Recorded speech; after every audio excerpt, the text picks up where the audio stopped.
Hello and welcome to Talking Bengals, the world's realest podcast. Because we keep it real, it often goes wrong. We're going to go off the rails within the next 30 seconds to 3 minutes. It's going to happen because there's not much to talk about as far as the Bengals go. Draft is over. We've heard thoughts on the draft, but we're not really signing anybody at the moment. Zach is an L7 weenie, I guess is what he's trying to say there. Dodger dog, foot long. So we're off the rails. Dang it. Burns, you already got me. Burnsy, Nick, how we doing? Hi. Your kid's a square, Benny. He's a weenie. He's got his full squints attire on, if y'all couldn't It's tell. the big chief. Come on, all the pros do it. No, Benz. Oh, that scene still just, Ooh, turns your stomach. That's what we should talk about tonight. Let's just talk about the Sandlot. Sandlot's great. It's a fantastic movie. If you don't like The Sandlot, then it's the same as if you don't like Chew Big Red. That's where we're at. If you don't get that reference, I'm not sure why you're listening to this podcast. Yeah, that's all we do. Yeah, you're not in our demographic if you don't get early 2000s movie quotes or like 90s kids movies. You're probably not our demographic. I'm just going to say it. We welcome you. We love everybody. We're nice people. But you're going to be very confused by our references. Casey. How do the kids do it? How do the kids do it these days? Oh, I don't. Something like this, like, because if this is the heart, and I'm like, it's not a heart, it's two fingers touching. What the heck? All right. I listen to this, okay?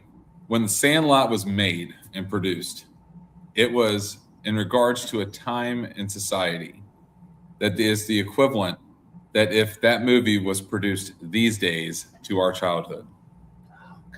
Why? Why would you depress us like that? So what I'm hearing is there needs to be another Sandlot made about us playing wiffle ball in our parents' backyards. That's what I'm hearing. Yes. If we had the video surveillance cameras that we have now, we would have had hours of just absolutely amazing footage of you name it. Just incredible fights. Really inappropriate language for middle school wiffle ball players. Yeah. Let me just say that I'm very glad that I was born and raised in the 90s. I partied in the 2000s. There's no video evidence anywhere, just rumors. I don't know what you're talking about. No, none of it's true. I didn't do any of that. It's all accusations. I don't know, allegedly. That's where we're going to go with that. So, yeah, nowadays kids are literally posting the dumb crap they do, and I'm like, Why? Just why? Why would you share that for the entire world to know? It's going to make it real easy for the attorney to find you one day. The prosecutor's going to be like, ooh, it's right here. Mm-hmm. IP addresses are always traceable. All right, back to the Bengals. In other news, Joe Burrow is reportedly happy about the offseason moves that the Bengals have been making. Now, reportedly happy, meaning he still didn't address the elephant in the room. Where's the linebackers? To be fair, those of us that played on the defensive side of the ball, good secondary, good pass rush can make up for mediocre to weak linebackers a lot of the time. Not all the time, but it can make your life a lot easier when you have a pass rush that's getting home, you have guys that can stop the run on the line, and you have a good secondary. It can make up for a lot. So maybe we're rolling the dice there. Oh, we're definitely playing craps. Put it all in black. That's the roulette table. Oh, whatever. Roll my dice. Play craps. Sorry. Roll my dice. I am not a gambler, if you guys couldn't tell. Poker and blackjack would be about the only thing I play in a casino. Oh, I'm 100% certain I was wrong on that, Casey, but go ahead. Yeah, I don't know. You tell me. I said I don't gamble. That's not my thing. Zach's the gambler here. We know he goes to the casino every other weekend. Whoa. Whoa. No, not anymore. Yeah, he's been known to pull a slot or two, if you know what I mean. Cha-ching. I've won a few times in old Lawrenceburg. I went one time to the casino there across the river and had to walk through the entire smoking section to get to the tiny non-smoking section, and just lost like $50 putting coins into a slot machine and pulling a handle. And I'm like, this may be the dumbest thing I've ever done in my life. And I've done some dumb crap. You guys have been ticket machine. Allegedly. Casey, I know a lot of that dumb stuff, and it was not the dumbest thing you've ever done in your Allegedly. life. There's a reason why your nickname is your nickname. True. I'm not going to deny that because we're not going to pontificate on it. But anyways, back to football stuff, because we're not going to stay on the rails, folks. If you're here to hear about football, it is what it is. We're going to have a little bit of football. Wait till August. Yeah, linebacker is a concern. So, I mean, if we're going to think about it, which one of these undrafted free agents do we think is going to stick around past camp, if any? That is the question. And while you guys are pulling up you're pulling up these undrafted free agents to seem like we are a little bit professional, I'm just going to pontificate on the linebacker position situation to buy you all some time. So Oren Burks, everybody keeps thinking that he may well be that veteran presence. That would be a terrible idea. He was garbage last year. I don't expect him to be anything less than garbage this year. So if you want a veteran presence, can we bring in a real one? Bobby Wagner. Anybody who's made an impact on a team in the last 5 years would be nice. Not a situational person who had a decent game in the Super Bowl. That's basically Oren Burks' claim to fame. He played well in the Super Bowl.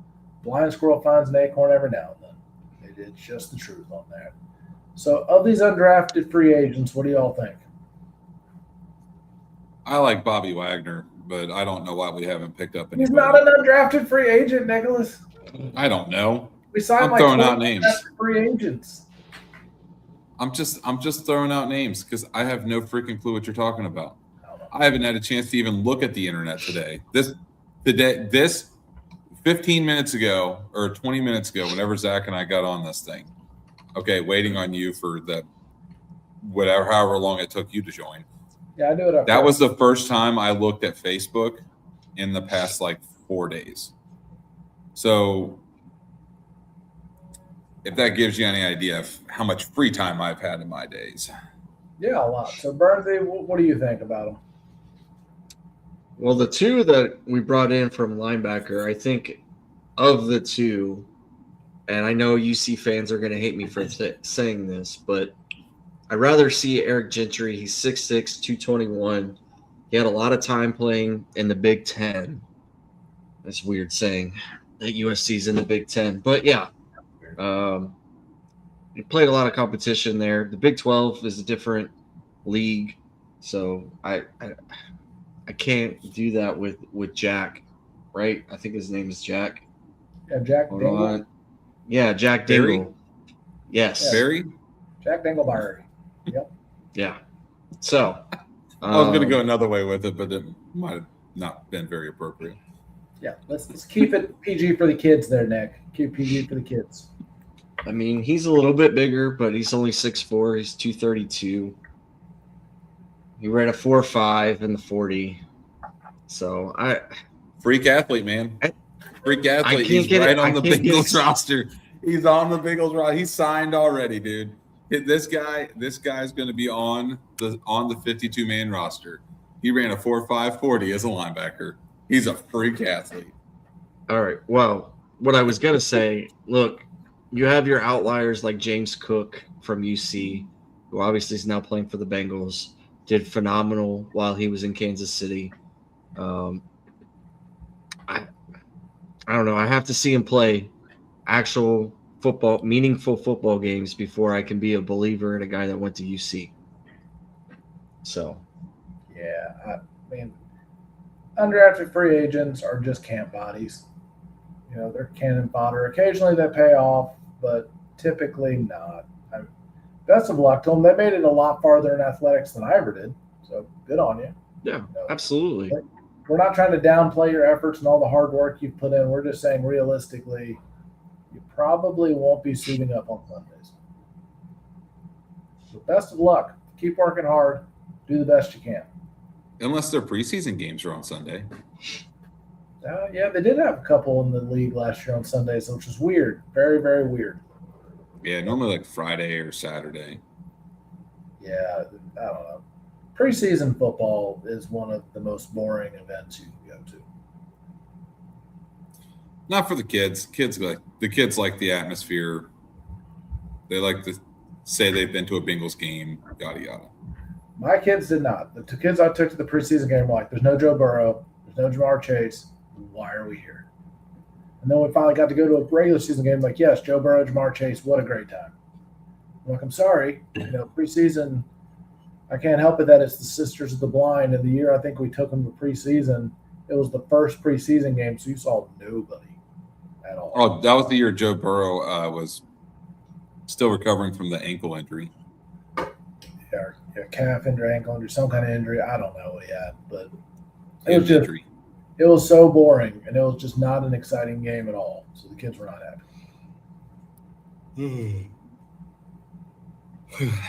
Burns, you look like you have an idea about something. I have an idea? No. I was watching Nicholas yawn into his microphone. I don't have a microphone. You know what? We could talk about the Cincinnati team that's now turned depressing that you're wearing right now, whose closer can't seem to close a game. Your one job is to throw strikes at the end of the ball game. Throw strikes. I mean, is it a 5-game skid now or still 4? I don't know. 4. It's 4. 4-game skid. That's bad. Are they playing right now? Yeah, they're up 2-1. Well, as long as Pagan doesn't come to pitch, and don't you have what? Isn't Santillan still have one of the best ERAs in the league? I'm pretty sure he does. So why is he not closing? Well, we tried that once. It didn't pan out very well. Might as well try it again. Pagan's not panning out real well either. Let Ashcraft close. I don't care. Just let anybody else that could try other than Connor Phillips because he can't pitch in the clutch. Well, he wasn't really given a good situation. If he's had a good year, he just had a bad game right behind Rhett Lauder, who had a career worst, I feel like. And the fact that they went 7 batters straight walked between the two of them is like, that's impressive. I'm not even mad. Like, it's just impressive. Maybe we need to just put all our faith in Jose Trevino, who's not doing very well either. That knuckleball does not work very well.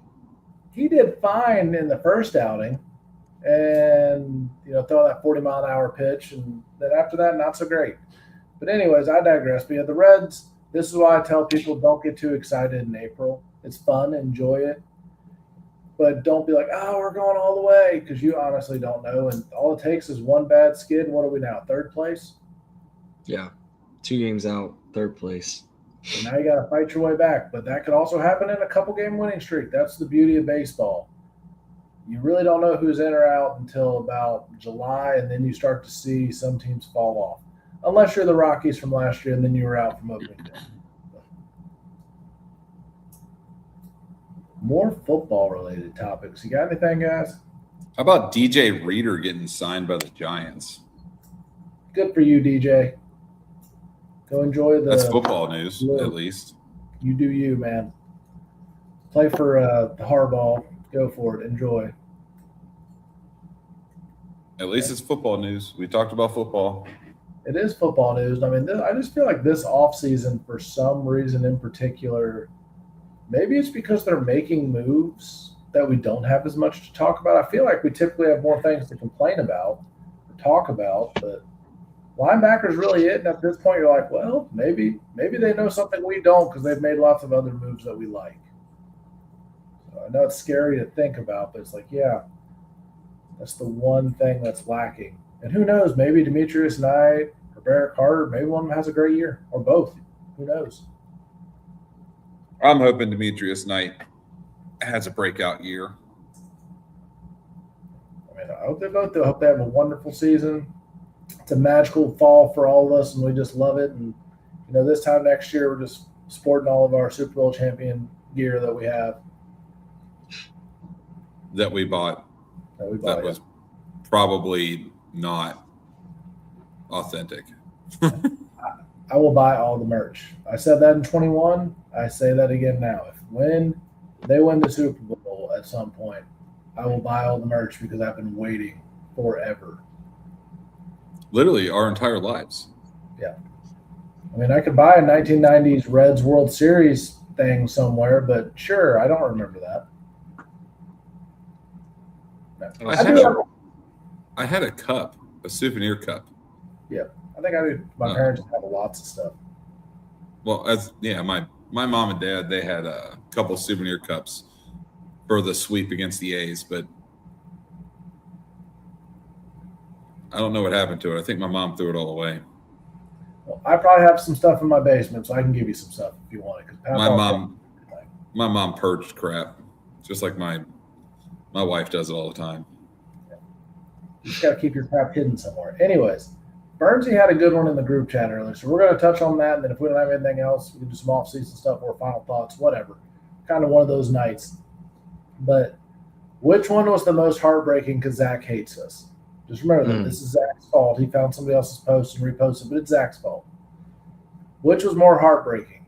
Losing the Super Bowl, the 88 season into 89, losing in 05 with Palmer getting his knee blown out, freaking Jeremy Hill fumbling in 15 to shatter all of our souls, or Joe Burrow getting taken down by Aaron Donald with Jamar Chase running wide open down the field. Nick, I'll let you go first. I put my thoughts in the group chat. I think the most heartbreaking was the Super Bowl season of our lifetime, the one that we'll actually remember. I think that is the most heartbreaking just simply because there was a lot of calls that should have happened or shouldn't have happened that did not go the Bengals' way. And at the end of the day, those calls, they cost the Super Bowl. Now, at the end of the day, you can't leave it up to the refs' hands. You can't leave it up to the officiating to, make or break a game. But when the officiating actually makes or breaks the game, like literally, yeah, it's really heartbreaking. It really is. I mean, maybe, just maybe, all the good calls are coming our way this year in critical moments as opposed to not. I mean, who knows? It might be in the NFL's best interest to push a small market team like the Bengals to maybe become a big market team because we have big market players. So I was about to say, you could bring a big following if we get hot. Because when they started off hot in the early 2020s, we did get a bigger following. That's a team with players that people want to cheer for or hate if you're dumb, but you want to cheer for them. Bernsey, which one of those games do you want to dissect? Because I think we're all in agreement that 21 is the most heartbreaking one for us. Yeah, 21 definitely is probably the biggest one there. And I would like to go 2015 because I was there. But I'm actually going to take 2005. 2005, that team, like 2015 as well, had a lot of potential. And they dominated majority of the season. They won the AFC North for the first time in a long time.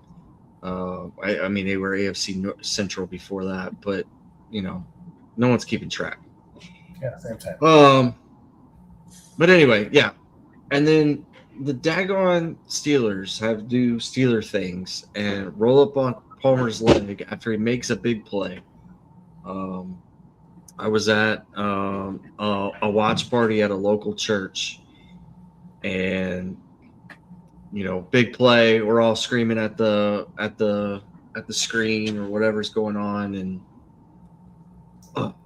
just earth-shattering. Literally just rips it out of you, or killed the entire momentum. Kitna comes back in, tries to do his best, but he's not Carson Palmer. Never was going to be Carson Palmer. And it just changed the way the rest of Palmer's era, really. Is imagine if he wins the Super Bowl that year. Imagine what 06, 07, 08, 09, and 2010 look like. Because those are the last of what we had for Palmer. 2009 wasn't a bad team either. If you go back and look at it, they didn't have all the pieces to put together, unfortunately. But he just maintained health in that one.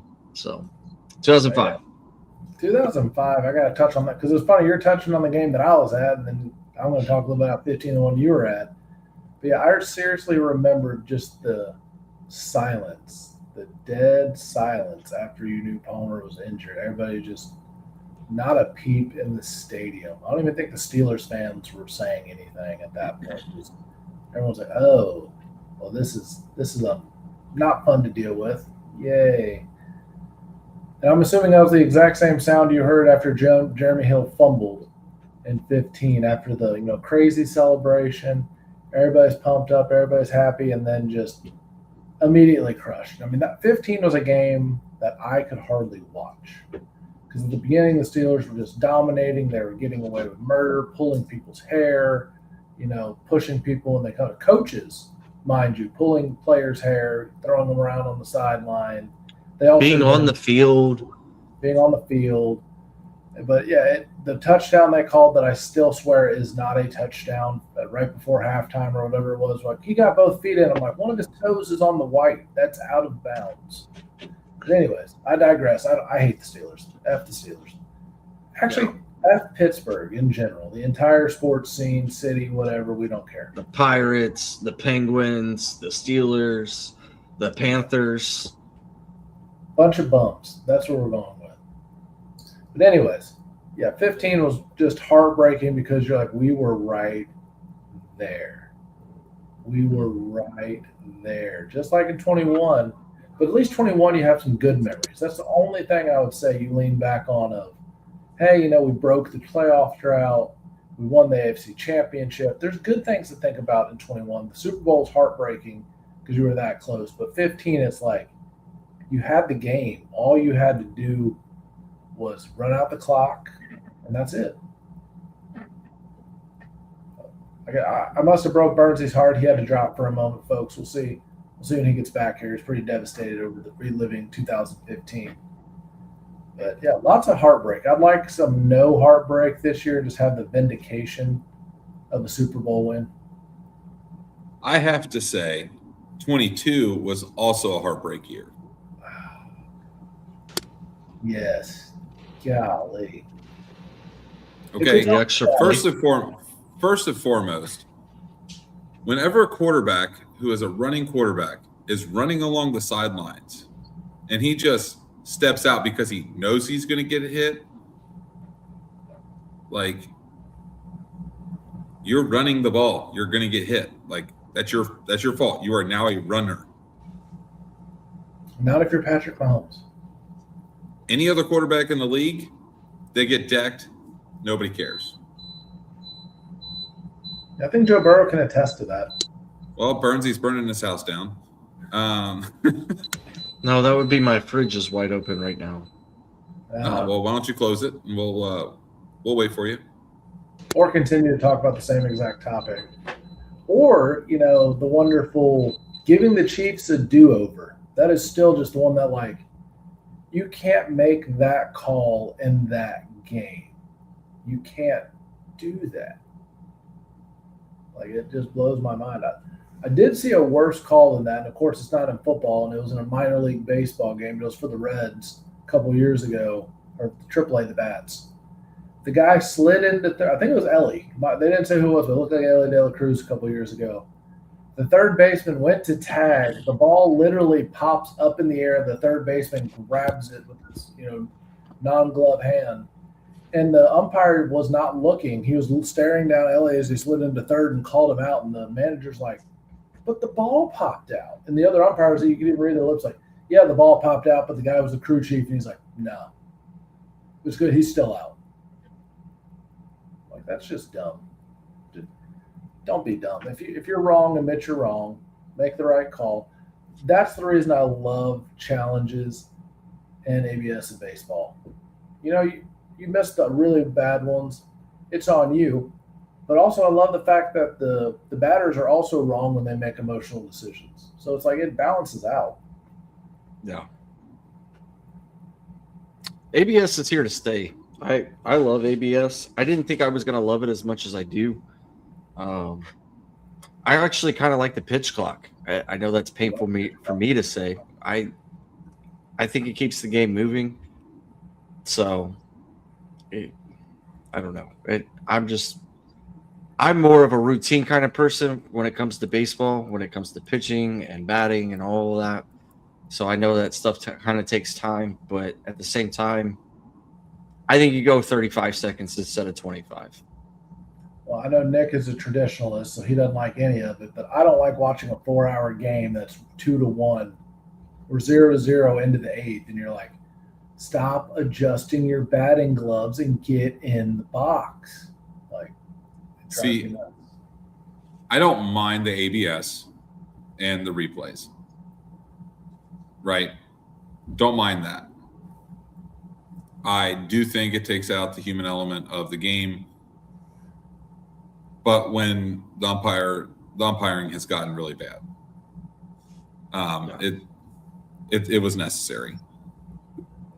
Now, especially with sports betting involved, I think that ABS and challenges need to happen. Now, the pitch clock, on the other hand, I think they kind of made the pitch clock a little bit too fast. Yeah, that's what Burnsy was hitting at. I agree with Burnsy on that, and I hate to say it, but I don't know if I would even go to 35 seconds. I would just say 30 seconds. Like a little bit longer. 30 seconds. Just so like the pitcher can switch up his delivery, have at least some form of tactic to it. Like 25 seconds, you're still waiting on the batter to get into the batter's box at 15. Mm-hmm. You can't even get your sign until 20, and then you have to come set real fast and then go home. Like you're going to force balks.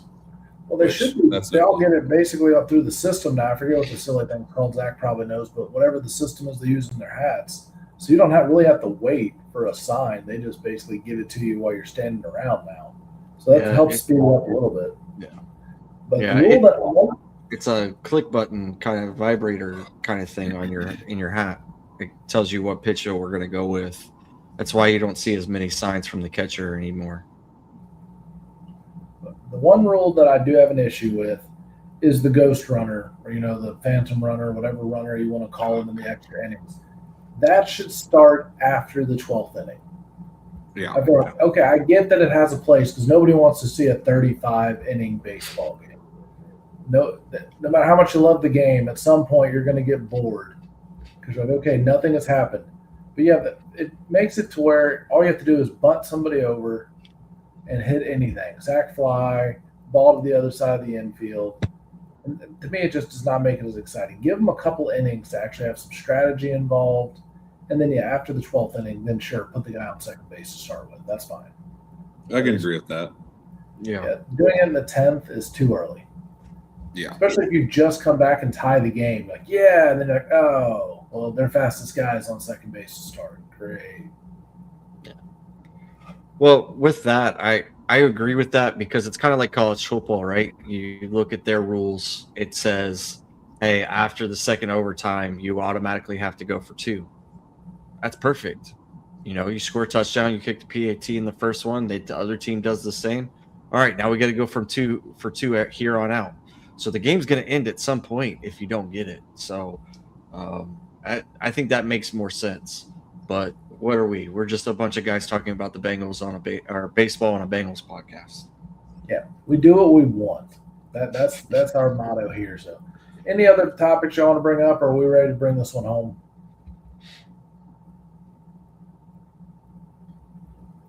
I guess Nick is busy. He's taking a drink. Nick, do you have anything you want to bring up? Oh, no. I thought me taking a drink, you'd probably get the picture there. But All right, closing thoughts, Nick. You're on the clock. No, time. Jeez. This is your fault, Casey. Okay. You just hyped up Tony Santillan, and he just gave up the tying home run in the bottom of the 8th. That's my This fault. is your fault. I'll go in the backyard, burn some bats, take the curse off. This is the Reds we all know and despise. It just is. Okay, but I guess you know what? My final thought. I'll go first because why not? Check us out on social media or whatever crap if you want to. I don't care. Anyways, Matt McLain is not a Major League Baseball player. And I like the guy. I think he had a lot of potential. His first full season, he played great. I'm pretty sure I could hit as well as Matt McLain at this point. Like, it's that bad. The only person that makes him look good is freaking I can't think of the third baseman's name. Help me out, Bernsey. Suarez. No, the one that can't hit. Why can I not think of his name? Ke'Bryan Hayes. There we go. Yeah, the only person that makes McLain look like a good hitter is Ke'Bryan Hayes, who has like 5 hits on the season. So McLain, either learn how to hit again, or you're not going to have a job much longer because I think Sal could play second base. So that's my final thoughts. I'll take it next. My final thoughts are, I hope to God we do something in the linebacker room.